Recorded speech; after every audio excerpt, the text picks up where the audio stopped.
Hello, welcome to the first video in our series on healthy relationships, technology, and teen dating violence. Just a couple of notes before we get started. We are going to try to cover these topics as thoroughly as we can, but we do know that we're not going to be able to make sure that we answer every single question a person might have. So do feel free to reach out to Safe Passage after watching these videos and these presentations. If you still have questions or need any clarification about anything, we are more than happy to provide that for you. And we will be providing a lot of contact information at multiple points throughout these videos, so just keep an eye out for that as well. We also will be asking a lot of questions in these videos because we want this to feel relevant and personal to you. So if you're watching this by yourself, we strongly encourage that you keep some type of notebook or Word document or something to journal in and take a few minutes when we ask these questions to reflect and write down and think about your own personal response to the questions that we'll be asking. If you're watching this video with somebody, feel free to pause the presentation and discuss these questions with anyone you might be watching this video with. Also understand that some of the topics that we're going to discuss might be uncomfortable. So again, feel free to reach out to us if they bring up any concerns or questions about maybe a specific situation or something that maybe you or a friend or anyone might be going through.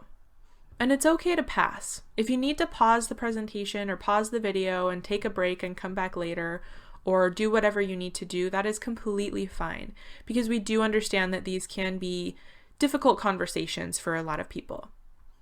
If you are watching this video with someone, please be mindful of anyone who might be with you, watching this video with you or near you, and just refrain from making down-putting comments or inappropriate jokes, or, accidentally saying something that might be more hurtful or affect somebody who maybe these conversations are a little bit more sensitive for, or something like that. So just be really aware and sensitive and respectful of anyone else who might be in the room with you. So those are our notes, but let's go ahead and get started by just introducing ourselves. So we are Safe Passage. So who is Safe Passage? What do we do? We're a violence prevention agency. We serve anyone who might be dealing with domestic violence, dating abuse, sexual assault, stalking, and human trafficking.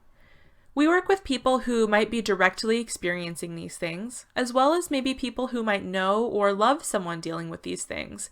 And we also do as much as we can to try to keep these things from happening in the first place. We can work with anyone of any age and any gender, and we work in all 5 northern counties of Idaho. So, what exactly is it that we do? Here's a list of services that we provide the community. So the first thing to know is that we have a 24/7 hotline. That hotline is available all hours of the day, 365 days a year, including all weekends and all holidays. It's also completely confidential. All of our services, including that hotline number, are free and confidential. So that means we're not charging anyone any money for any services that we provide to them. And we also don't share information about people who talk with us with anybody. We also have free trauma-informed counseling that's available at our office in Coeur d'Alene for anyone who has experienced the types of violence that we work with. So that can be a really great option for people who maybe need a safe way to work through some of the very complicated feelings and emotions that can be present in these situations. And they can do that with a licensed and trauma-informed professional. So somebody who's really been specifically trained in working with some of the effects that these types of violence and types of abuse can have on somebody. People in the situations that we work with might also need to deal with the court system for lots of different reasons. So that's why we provide court support to them. So they might be needing to fill out paperwork, especially for civil protection orders, which is also commonly known as restraining orders. So we can sit down with them and help them fill out that paperwork. Or we might go to court hearings with them to provide support, especially if they may have to go to court and see someone who's harmed them, or maybe stand up and testify, or are just feeling intimidated by that whole process. We also can answer basic questions about next steps and what to expect throughout the whole criminal justice process. We don't give legal advice, but we can connect people with and refer them to attorneys and other professionals who can provide that more specialized help if they need it. We also have a hospital response program for situations where someone might be going to the hospital because of any type of sexual assault or a dating or domestic violence related physical assault. So we have people available 24/7 to go and meet these patients at the Kootenai Medical Center to provide support and advocacy.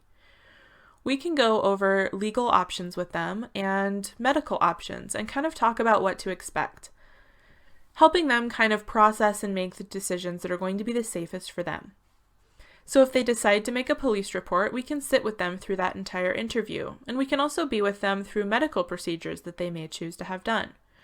We also can fill out paperwork to make sure that they don't have to pay for the hospital visit, and we make sure that when they leave the hospital, they're going somewhere that is safe for them. Sometimes that might be our shelter. Our shelter is in a confidential location for the safety of everyone staying in it, and anyone who stays there, we keep their information kept confidential as well.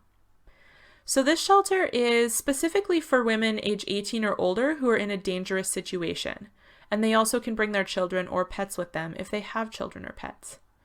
And we do know that men are also affected by domestic and sexual violence, so we also have alternative safe options for men who might be in danger as well. The shelter is equipped with anything that someone might need if they had to leave their home very quickly, such as food, clothing, hygiene products, baby diapers, that type of thing. Typically, people stay for up to 30 days, and through that whole time, we are working with them to set them up for long-term success. So whatever that might look like for them, if that's starting a job, or starting school, or finding a new place to live, things like that, we are working with them to figure out what their priorities are and help get them set up for that. We have staff there 24/7 as well to provide continual support and just make sure that everything is always as safe and running as smoothly as possible. Our outreach and education team provides curriculum and presentations for middle schoolers and high schoolers in the 5 northern counties of Idaho. And these presentations give students information and resources and tools, hopefully to keep themselves and others as safe in relationships as possible. We also have on-site offices at several schools to provide confidential support for students, and we're available to meet one-on-one with students at any high school or middle school in Idaho's 5 northern counties, even if we don't have an on-site office at that school. We also train middle school, high school, and college students, as well as community members, on bystander intervention, which is a program that gives people tools for hopefully preventing violent or harmful behaviors from happening. And we also talk about what we can do if we see or know about violence that might be happening in our schools or community. Just in general, talking about how we can keep our community, our areas, as safe as possible. Finally, the Children's Advocacy Center, or CAC, works with law enforcement and other community partners who are working in investigations of child abuse. So the CAC interviews children or young people who have experienced child abuse, and that interview happens in a safe and child-friendly environment with age-appropriate questions that are being asked, and they still gather all the information needed for an investigation.